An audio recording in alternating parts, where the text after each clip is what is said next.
All right. Hey, welcome back to the Go for CEO channel. This is John the Bomb. Building others means business. And what an exceptional opportunity I have today. Ladies and gentlemen, you are going to be in store for an incredible voyage. I met this young lady in Clubhouse, which is a cool app. I haven't had a guest from Clubhouse in a while, but super, super incredible relationships that we built on that social media app. And then this lady combined with another gentleman that was on our channel, Brad, and now they created ZADASI, right? So what an incredible organization. You're going to learn so much about what they're doing to empower women in business. And obviously you see a powerful woman on your screen today. So Susie, welcome to the Go for CEO channel. Thank you for having me, John. I'm really excited to be here. Yeah, as you said, Clubhouse was just such a godsend during those lockdown times, and we met people from all different countries, all different walks of life, and that is actually where I met Brad and our other two co-founders of ZADASI. I love it. I love it. So, look, we want to jump right into it and just kind of understand what ZADASI is all about. I've gotten some really good inklings about what you're doing and how you're changing the business world, the entrepreneurship world for women. And, as a father of three, it's super encouraging to uplift our ladies in business. And obviously, you're a powerful one with your own consulting business outside of this. So, as the CEO of ZADASI, what's going on? Tell us, what was the story? How did it go? Bring us up to speed. I love it. Thank you so much for that question. So, first of all, ZADASI, a very interesting name. But just to keep it really simple and to set the framework, ZADASI is a company that is dedicated to offer access at speed to education, to funding, and to an elite network that will actually accelerate women in business, accelerate their success. And so while that's a mouthful, let me unpack that. One of the things that I've learned in being in business for over 25 years is that it really is who you know. And who you know in your reference group impacts what you know and what you're willing to try. And so ZADASI came in, it's actually was first started by Brad Menachemson, who you mentioned was on your podcast. And he came to the conclusion that women are at a disadvantage. He's watched his wife try to build a business and really saw the contradiction of her making a phone call, him making a phone call, same content, same ask, different gender. And so he began to think about his own daughters, and part of his legacy work was, I want to work to change the landscape so that women are not at a disadvantage simply because they're women. And I don't know if you know this, but currently the estimated time to close the wage gap in the US is between men and women is 132 years. Another major statistic that we talk about is of VC funding. While women start 38 to 42% of the new businesses, they only get 1.9% of the funding in 2002, 2.4 in 2001. So we're going backwards. So the whole idea of ZADASI is, how do we take reality and not be angry about it, and not not try to change everything at once, but begin to move the needle into a more equitable future for women in business. So whether they're founders, whether they're women who are in a corporate setting, the very first step of our program is this training. And before you get into funding, let me back up a little bit. ZADASI is named for those three people that I mentioned.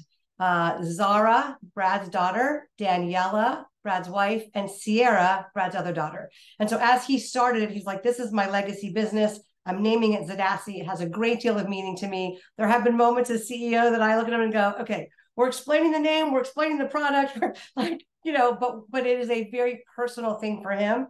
And he brought in three other co-founders, myself and two others, Eric Samdahl and Michelle Paschke. And in that circle, we would not be where we are if we all weren't part of it. And so that is a really exciting journey, and getting to work with other people who are experts in the arenas you're not really accelerates your growth. I love it. Putting the team together is a huge component. You mentioned we all kind of met on Clubhouse and getting a chance to do that. What steered you towards, I guess, was it just a personal feeling of like, hey, or did you see the business model? What intrigued you to become the CEO of ZADASI? So I changed the business model when I became CEO. So what drew me to ZADASI was the mission. And when I first came in, the goal, the mission as a woman, mom of two daughters, I've coached countless women in business and men as well. But this idea of how do we move the needle? And two things really stuck out to me. One, the proprietary education. I came in and was asked to help with some of the leadership in that elite network piece. Like, we want you to be available to really help with leadership and communication and strategy. That's your wheelhouse, Susie. Will you take on that vertical? And that's how it was originally set up. And I said, yes. And Brad said, what, to do that, you have to go through our training, our pathway program. And I am in the professional development business, personal development business for 20 some years. And I was like, all right. And the curriculum is so powerful that by the second week, I had this breakthrough of, I didn't realize this was the lid. This was a lid that was on me of my own doing.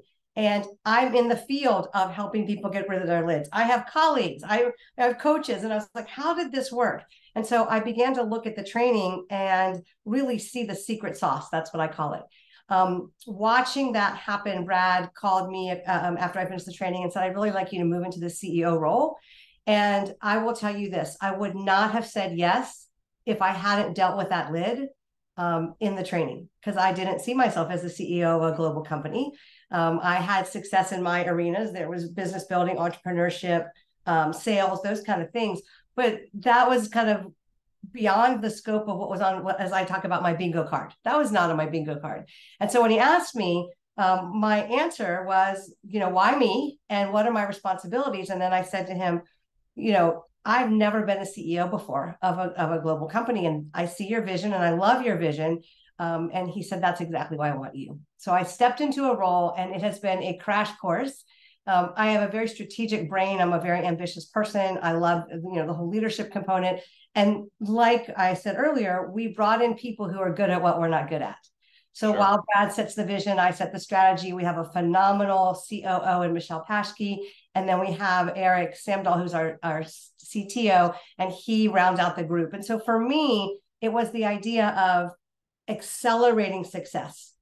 I have slogged through a lot to get to the success I have. I have 2 master's degrees. I have multiple businesses I've started and closed and moved on. A lot of enterprises. My husband had an SME when I married him, a brick and mortar store that grew to 4. And so I'm in that field. But the idea when I saw this training, that this level of training is usually reserved for people once they get to the $1 million revenue mark. So whether it's EO, YPO, different trainings that kind of bring you up to speed with what's really in your way. My comment to Brad is, if you want to bring that to the start of the business cycle, how much can we avoid? How much faster can we get to the hockey shape, stick curve, if we know our lids, identify them, self-identify them, and move through them? Secondly, if you have access to funding and then you're trained how to use it well, and we have the ZADASI Angel Fund, which solely exists to seed, be first money in. And then you have an elite network that can plug all the holes. It felt to me like the whole package. You have mindset coaches, you have technical and tactical coaches, you pay to play over and over and over again. And we're like, okay, let's bring this together. And that really intrigued me. No, that's pretty awesome. I mean, the channel is called Go for CEO, right? And that's what you did. You went for it. So that's pretty awesome. Really neat to hear. Actually, it's making my brain stir on some of the things that we're doing with the Go for CEO channel, and probably getting back with Brad and yourself, and finding some nuances to work with you guys, because there's a similar vision of what I'm doing with the Go for CEO channel. So neat. So hey, in the first 90 days of most businesses, you got those startup situations, you got funding to talk about, you got ops, you got SOPs, you're trying to figure out things. What are some of the first things that you guys did, since it's education, it's uplifting a certain demographic that you really want to hit, and it's messaging the way that you want to get your message out there for ZADASI? What are some of the things that you did in the first 90 to 120 days to give an explanation of how you set yourself up for success?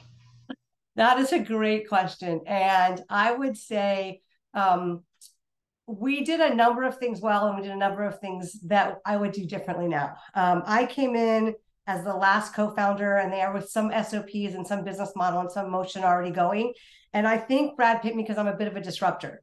And I came in and I said, okay, Here's what's working, here's what's not going to work. Here's where, in my experience, and that's, again, Brad was very upfront about, this is your role and you need to live into this role. And so being, coming to the meeting and saying, okay, hey, let's throw all this stuff on the wall. And so we met together in person. Again, if you're virtual, which we all are virtual, we'd never met. Brad had met the other two in person, Michelle and Eric. And Michelle was actually his first call because she is a phenomenal systems genius. And she's our COO. And so we met in person. We kind of were like, at that honeymoon stage of getting to know each other. Excuse me. And as we were kind of fleshing that out, we decided, let's meet in person. And we threw everything on the wall. My apologies. I've done a lot of speaking and traveling. My voice is paying for it. No worries. And I have to credit Michelle with the brilliance of how she did this. We did literally a brain dump. And we talked about all the passion and all the things that we wanted to bring to the table. And then we stepped back and went, okay, what's necessary for revenue? What are we doing well? What's in our way? What are our priorities? And what I see with a lot of startups is they have too many priorities. There's too many things they want to do, too many ideas. And it was this kind of filtering down of, what are the first three things we're going to conquer? And then a very robust later list or parking lot list. And how do we stay focused on what's going to get us out in the marketplace? And what's interesting is 120 days in, we realized that our exposure was actually growing globally as opposed to locally. And so this last May, Brad and I went to Dubai to do our first $1 million fundraise. And so there was this idea of pivoting and being aware, because international growth was not in our top three. But as our message got out, we got these opportunities with Australia, with Pakistan, with the UAE, and we had to pivot. So I think being really clear about what you want to accomplish, what the outcomes are, and then looking at, for us, what we actually can focus in on, because entrepreneurs are visionaries usually. So they're either visionaries and they always have a new idea, or they get kind of stuck in the details and they don't look for the new ideas. So that was a really powerful time. And we came up with this framework of, we didn't always have to agree, but we had to be in alignment. And if you have multiple co-founders, that's a very important paradigm. And for someone who works with major companies, Fortune 500 companies, Fortune 100 companies, high-level entrepreneurs on their conflict spaces, being willing to teach this paradigm of, can you be in alignment? So we might not all agree, but are we aligned that this is going to move us forward? And really clear on what our roles were. I would say those three things were the game changer for us. What a huge piece of the puzzle. I love the word alignment because it is part of the four facets of becoming a CEO, at least for the book that I'm writing. So I love that there's such genuine alignment and thoughts about how you guys put things together. Now, I had heard about Dubai, so that's kind of a cool twist. I don't know if it's with our mutual friend Shafat by chance, but tell us a little bit about that journey. A lot of people, when they start something, they're either bootstrapping it. With me, I do a lot of SBA lending from a startup or acquisition lending side of things, conventional, they need equipment, all these types of traditional things, right? But, you're searching for funding. It does have an education component and a funding component to ZADASI. So what was that journey like? Tell us a little bit of the insight and why you guys chose to, pick up and leave and go to Dubai. Again, terrific question.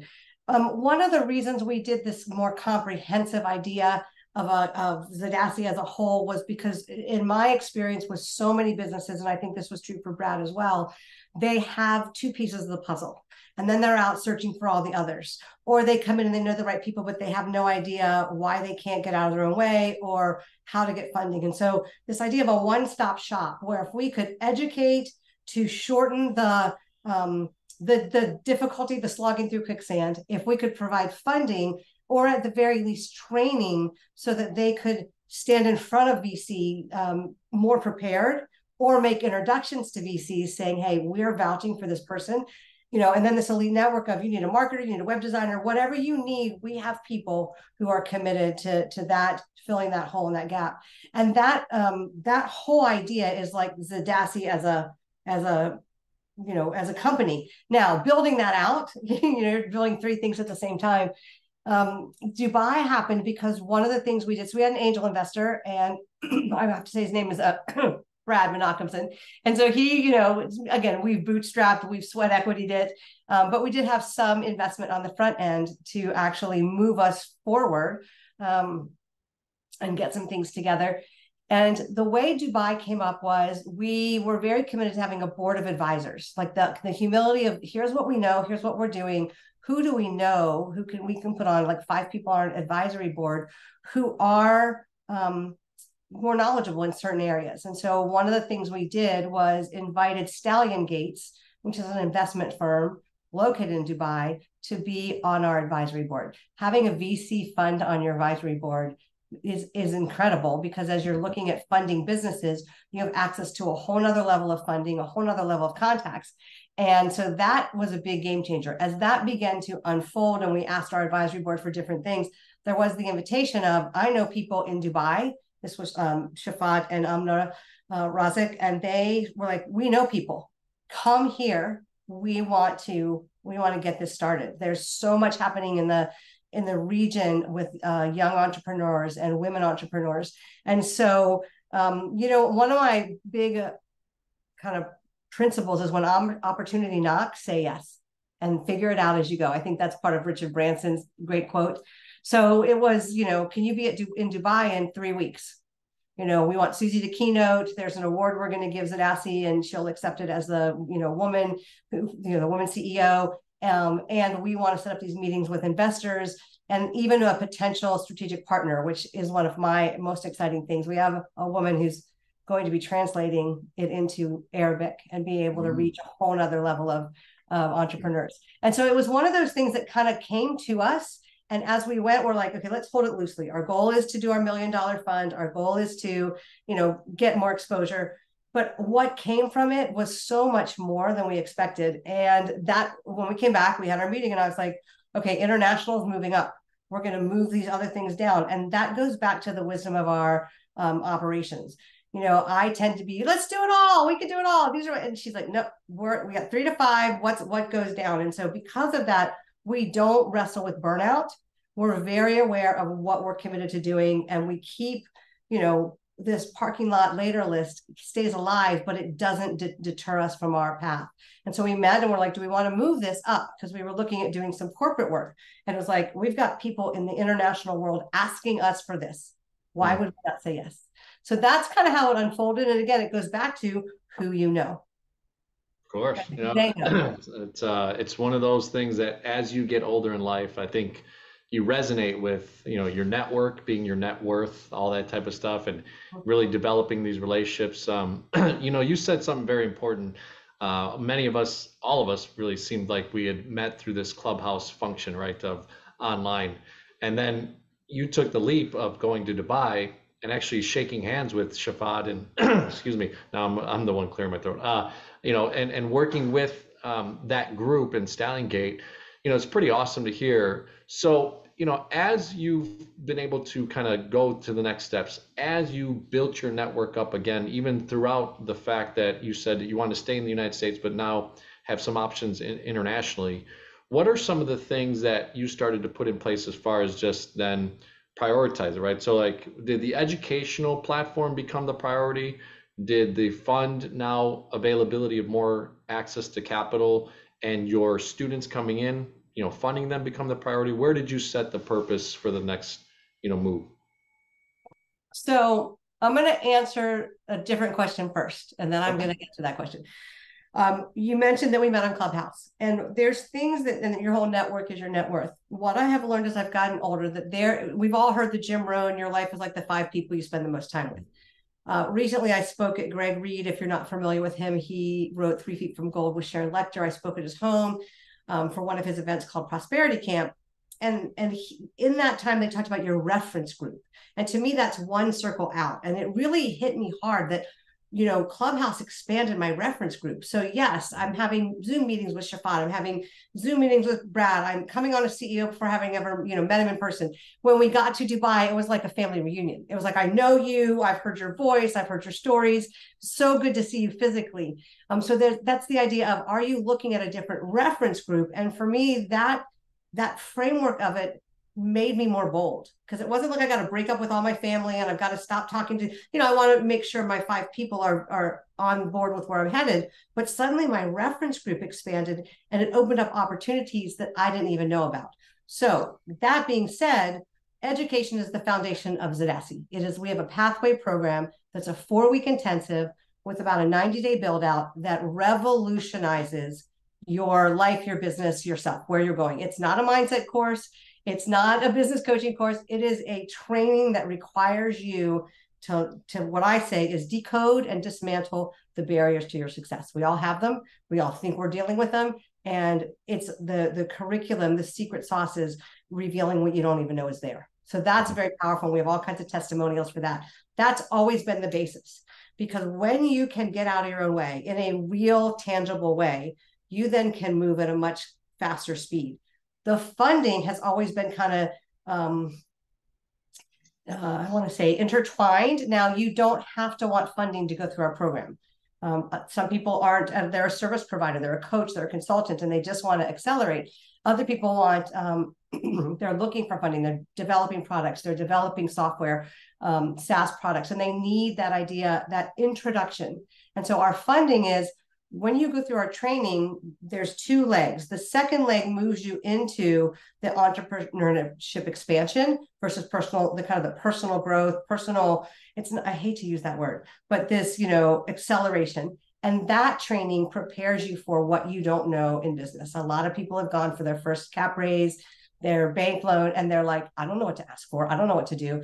And so we prepare them, we vet them, and then we recommend them, if not to our fund, to one of the numerous people that we have access to because of what we're doing. So it's a very in tandem thing. And the network's just kind of, I would say, the underneath, because once you begin to know people, you get to know all the people they know and you have access to them. So we're in Dubai. I know Shafat. Shafat's like, here's Sheikh so-and-so. Here's the ambassador from South Africa. Here's the woman who's doing the most work in this area to give women entrepreneurs benefit. And suddenly you're like, you're not looking or scrolling or LinkedIning. You're just like, hi.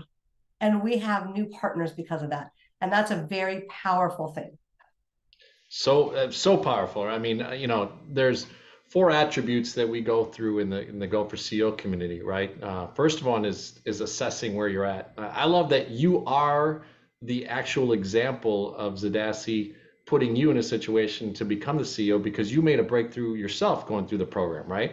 Then you aligned yourself, which is with Brad and and everybody else, right? Michelle, and then obviously Shafat and everybody else, and Eric.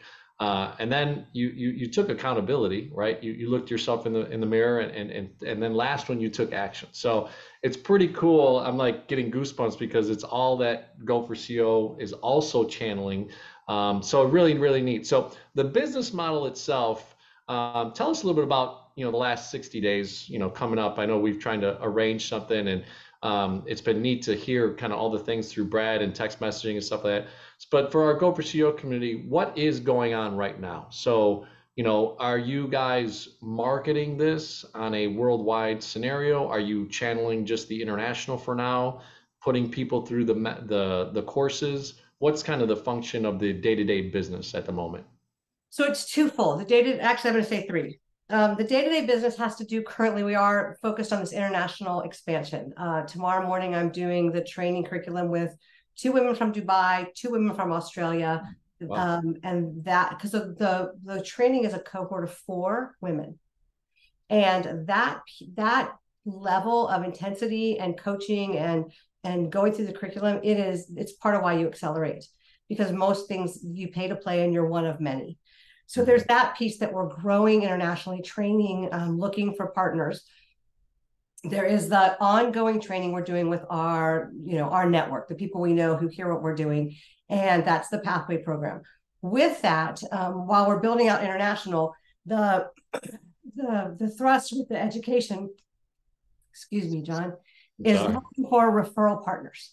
We have a lot of people who love what we're doing, who understand that we could be a precursor, a bookend to what they're doing. Here's an example. I was at an event and a woman came up to me at the end and asked me for if I did business coaching. And I was like, I do entry-level strategy and or mid.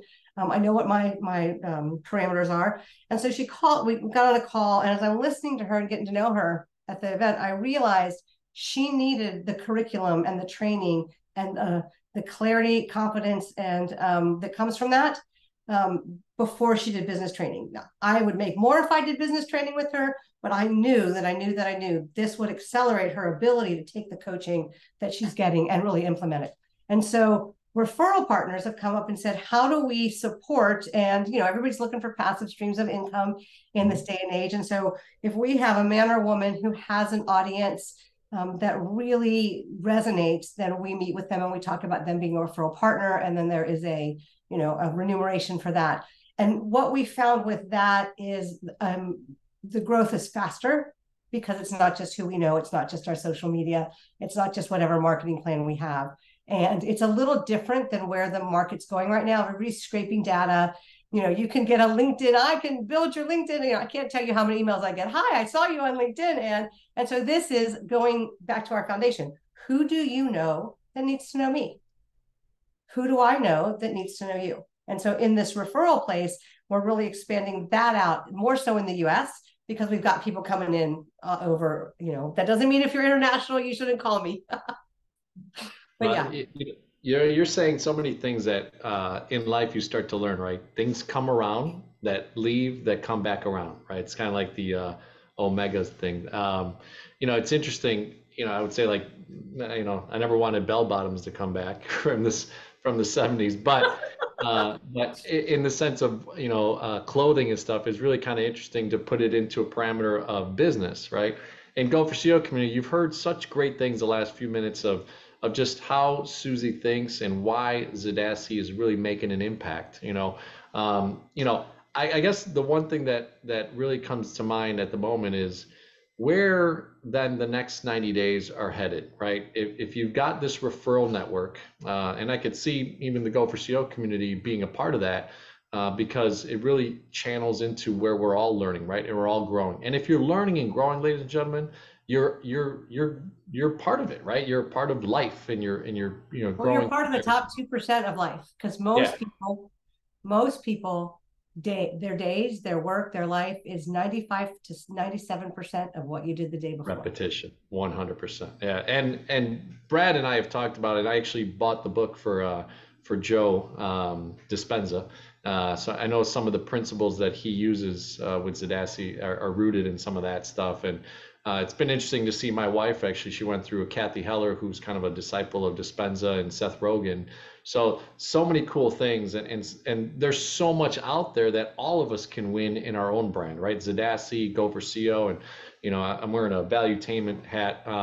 That guy's done some great stuff on YouTube and things that he's done. But, so we try to end our interviews with the CEO principle, right? So it's client experience, engagement. I used to call it employee engagement, but really engagement of just your vendors, your referring partners, your funding partners, those types of things, and then operations. We touched on some of that, but I'd love to get your perspective from a high view, client experience, your specific client that comes through ZADASI, that is your client. What does that look like right now, as far as just maybe 30 seconds to a minute of just how does that look like as a client experience from a top level? The client experience at a top level is one of coming in and looking for and gaining a safe, confidential space, a lot of hands-on. So again, this is not your basic pay and not be nurtured. So the experience they have is really it's personalized, but it's how do I say this? I don't know if you're asking, let me ask this better. Are you asking for our customer journey or what the client's going to experience? I think it's a combination of both. I mean, what do you they come in through a funnel and they meet with us, and we don't let everybody who comes through our program, it's not buy here and get in, because we're very careful about who we put together. And again, you can have a 20-year-old and an 80-year-old together, and there's things we learn from each other because there's different life experiences. And what you realize when you get older is that so much of success is not about mechanics or tactics. A lot of people are like, oh, I just got to get my website up, then I'll do personal growth, or then I'll do some systems work. And it really is, is coming in, finding a safe place to talk about what you don't talk about with anybody else.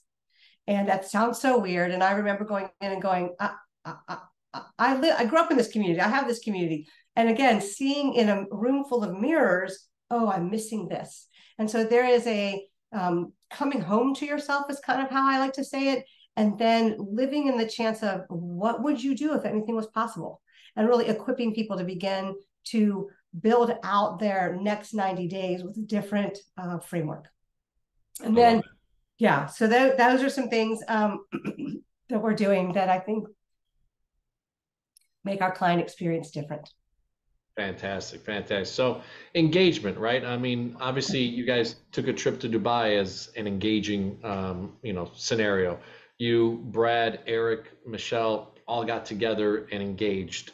I'm sure some of the people that you just said right now that you're going to be a part of this four leadership, curriculum, where you invited other people. So why do people engage with ZADASI right at the moment, and you as a CEO of the company?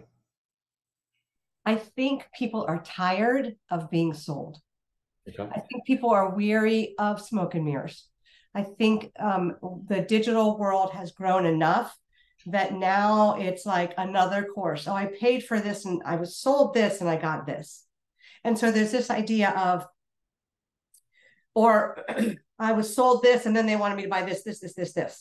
And so I think why people come and engage with us is because there's an authenticity and there is a full spectrum kind of place to land. It's like your entrepreneurial home.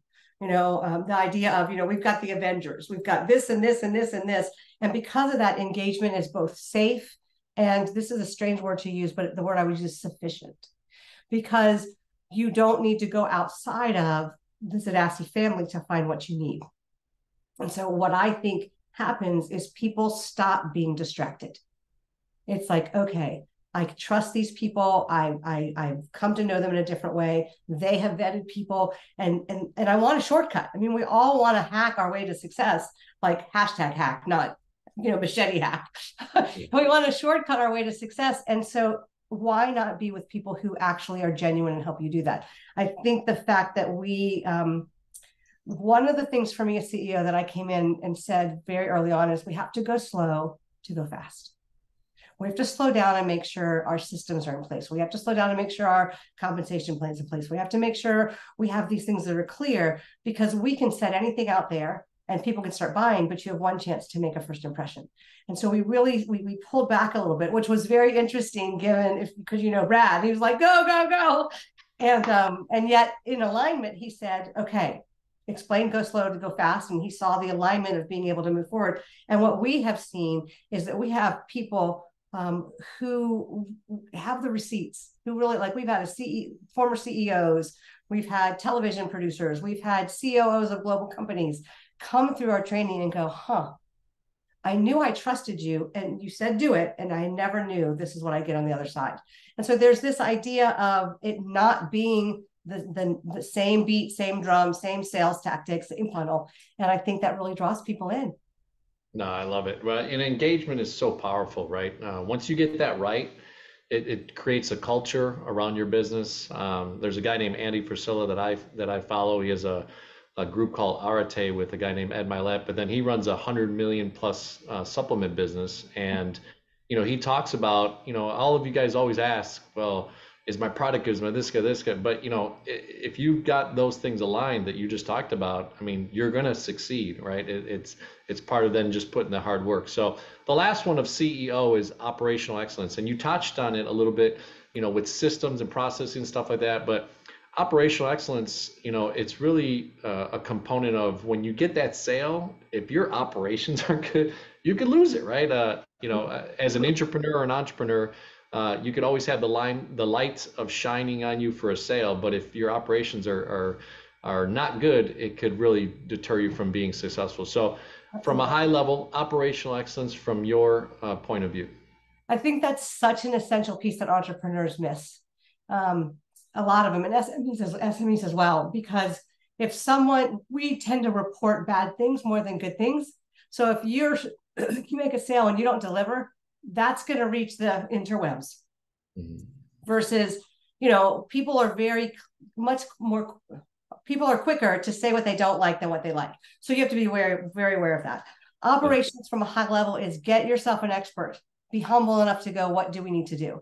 And Michelle Paschke is that. And we have an incredible working relationship. And there have been times when she has said to me, Susie, like, this is mine. Let me, and be willing to lean into someone who knows operations better than you do.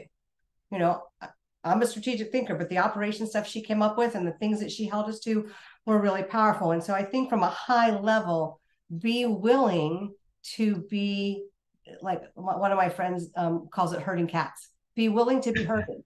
Be willing to know that it's more than just an idea. It's more than just a mission. It's more than just a customer journey. It's more than just your desire for success and your revenue goals. That's all up here. If you don't have the systems, if you don't have the place where somebody can touch down and know they'll be well taken care of, you will lose your business. And if you're always fighting with your operations, there's system building that's better than I do. And so that moment where you go, okay, here's the pen, you lead the meeting. You pull us, you pull us. And I will give you this last example, because we're in startup mode, because it's a lot of sweat equity. When we brought the international, expansion to the table and up, our operations, Michelle looked at the four of us and said, okay, what's moving down? And I remember thinking, oh, no, we'll just add it. And she said, what's moving down? We have the capacity at this point with all of our other commitments and where we're going with the business to do these, three things. Well, right now, we can get more capacity over time. That's fine. But looking at what we have and being willing to be in alignment and let your operations person run operations. I don't see that a lot. I see a lot of control from the CEO because they think they have to know and have hands in everything. I often say, here's the outcome. I don't care how you do it. Just this is the outcome, because that's your expertise. It is not mine. Man, you just dropped a bomb on that, and I am John the Bomb, right? So look, building others means business. Others build your business, right? It's all intertwined and super, super excellent. So, Susie, thank you so much for coming on the Go for CEO channel. It's been such a joy to kind of have you on, and having had Brad and understanding. I've talked to Eric offline as well, and haven't had a chance to totally speak to Michelle yet, but it's so cool to see that you four are together, really building such a great brand and what you're doing internationally and nationally for us. So, tell us a little bit about how to communicate with you, what the website is, how people can start to investigate ZADASI, and they can be a part of it in the future as well. Great. The best way to get to us is zadasi.com, and it's ZADASI.com, and you can see it on next to my Susie Albert Miller name. That will take you to our website. You can get free training resources. You can get on a contact email if you want to know more. You'll get one of us on the phone with you or in a Zoom call. So that's really the best way. And here's the fun part about getting in early. You get in on the ground floor. Like I'm talking to people who want to come in versus, a year from now, I won't be doing that. I know that. That's one thing. The other thing is we have a Facebook community. I don't care what you think of Facebook. Here's another example. Our operations said, I build great Facebook communities. Okay, we'll all get on Facebook. And so there's a Facebook community under the name of ZADASI that has free training, has great people in it, good connections. So one of those two ways you'll get to us, and then you'll just be part of our ecosystem. And when you're ready for something we offer, I invite you to raise your hand and say yes. And I will tell you that it's revolutionary. It has changed the trajectory of my work, my business, my life. And that was enough for me to go all in. Now, Susie, you're the example. I mean, it's so cool that you started off by saying, hey, I took the challenge from Brad as a co-founder, right? Went through the process and found some discoveries, some unlidding of things that allowed you then to also explore the ability to be the CEO of ZADASI. So thank you so much for coming to the Go for CEO channel. Ladies and gentlemen, if you have not subscribed to the channel, become a subscriber. Follow us on Facebook. We have a group as well, on LinkedIn, and social audio apps, and all around the world, really. So thank you so much, and we look forward to one of the things that we do a little bit different as a podcast is we'd love to channel in maybe 6 to 12 months from now, see the progress. Hopefully have a tribe of people that have listened to this recording and this podcast, and be excited to hear about the updates coming up for ZADASI and your journey, Susie. So I love that. will you come back to the Go? I will come back. This has been such a delightful and insightful interview. John, thank you so much for the questions you ask and the work that you're doing to help. I mean, again, if you're I often say you need to be CEO of your own life. So everyone, whether you might not give yourself the title, like in my consulting business, I don't say I'm the CEO of my consulting business, but I am. You know, You the are, CEO of your 100%. life. So I love the work you're doing. I love that you're building others to build business. And I just am so grateful for this opportunity. Well, we'll talk a little bit offline here in a few minutes here, because there's some continuity of Go for CO, and what you just shared. You said it better than I have. I love it. So that is the Go for CO community, ladies and gentlemen. So thank you so much. Subscribe to the channel. We're trying to grow this channel to 1,000 plus, and then get to hundreds of thousands of subscribers. You know, come back, read, and leave a message for Susie in the comments in any one of the ways that we drop this video. So thank you and have a great day.